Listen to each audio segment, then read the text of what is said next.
Hello दोस्तों, आज के इस वीडियो में हम बात करने वाले हैं एसबीआई सेविंग फंड के बारे में। तो अगर आपने भी इस म्यूचुअल फंड में इन्वेस्टमेंट किया हुआ है या इन फ्यूचर इस म्यूचुअल फंड में इन्वेस्टमेंट करने के बारे में सोच रहे हो तो इस वीडियो को अंत तक जरूर देखिएगा। तो सबसे पहले हम इस म्यूचुअल फंड के फंड ऑब्जेक्टिव के बारे में जान लेते हैं।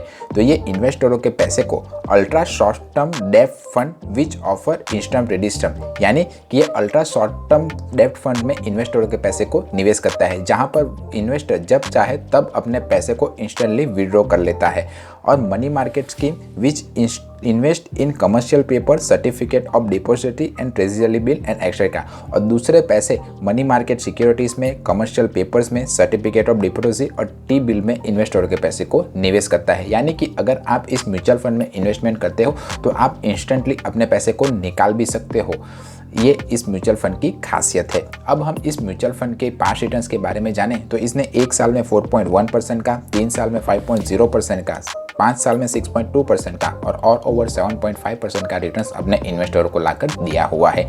इसने अपने कैटेगरी एवरेज को हर बार बीट किया हुआ है। और जो म्यूचुअल फंड हर बार अपने कैटेगरी एवरेज के बेंचमार्क को बीट करता है वो म्यूचुअल फंड मेरे हिसाब से एक अच्छा म्यूचुअल फंड माना जाएगा। तो आप मुझे कमेंट करके बताइए कि अगर आपने इस म्यूचुअल फंड में निवेश किया हुआ है तो मुझे कमेंट करके बताइए कि ये म्यूचुअल फंड कैसा परफॉर्मेंस कर रहा है। इस म्यूचुअल फंड का एक्सपेंस रेशियो 0.76% है। अब जिसे नहीं पता कि एक्सपेंस रेशियो किसे कहते हैं, तो जो एसेट मैनेजमेंट कंपनियां होती है वो इन्वेस्टरों के पैसे को मैनेज करने के लिए हमें से कुछ फीस चार्ज करती है और उसी फीस को वो एक्सपेंस रेशियो के तौर पर हमें बताती है। इसका एग्जिट लॉस 0.1% है। अगर आपने एक सर्टेन टाइम ऑफ पीरियड से पहले अपने निवेश हुए पैसे को अगर निकाल लिया तो आपको 0.1% का एग्जिट लॉस चार्ज देना पड़ेगा। ये जो म्यूचुअल फंड है वो जो इन्वेस्टरों के पैसे को मैनेज करता है वो अराउंड 20,469 करोड़ रुपीस के आसपास है। तो इस हिसाब से देखें तो ये एक अच्छा खासा बड़ा म्यूचुअल फंड माना जाएगा। और ये एक ओपन एंडेड म्यूचुअल फंड है, यानी कि इन्वेस्टर जब चाहे तब निवेश कर सकता है और जब चाहे तब इससे बाहर भी निकल सकता है।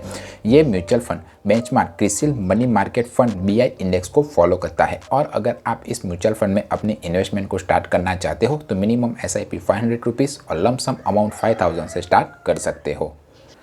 एलोकेशन बाय क्रेडिट क्वालिटी देखें तो ये A1+ SOV and cash and call में इन्वेस्टरों के पैसे को निवेश करता है। टॉप डेट होल्डिंग देखें तो इसने RBI, HDFC bank, housing development finance corporation, salt development bank में इन्वेस्टरों के पैसे को निवेश किया हुआ है। रिस्कोमीटर में आप देख ही सकते हो कि अगर आप इस म्यूचुअल फंड में निवेश करते हो तो इसका रिस्क मॉडरेट रहेगा, यानी कि इक्विटी म्यूचुअल फंड की तुलना में थोड़ा सेफ म्यूचुअल फंड माना जाएगा।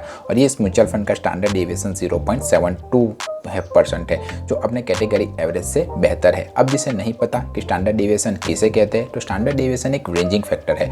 जितना कम स्टैंडर्ड डेविएशन होगा उतना ही अच्छा, वेल परफॉर्मिंग और कम वॉलेटाइल म्यूचुअल फंड माना जाएगा। तो जब कभी भी आप किसी भी म्यूचुअल फंड को चुनें तब कम स्टैंडर्ड डेविएशन वाले म्यूचुअल फंड को चुनने की कोशिश कीजिए।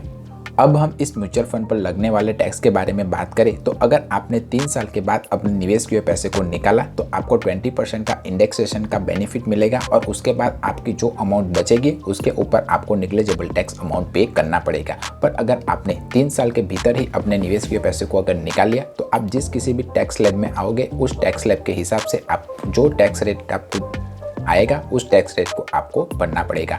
अगर ये मेरा वीडियो पसंद आया है तो वीडियो को लाइक कीजिए, चैनल को सब्सक्राइब कीजिए। मिलते हैं अगले वीडियो में, तब तक के लिए बाय बाय।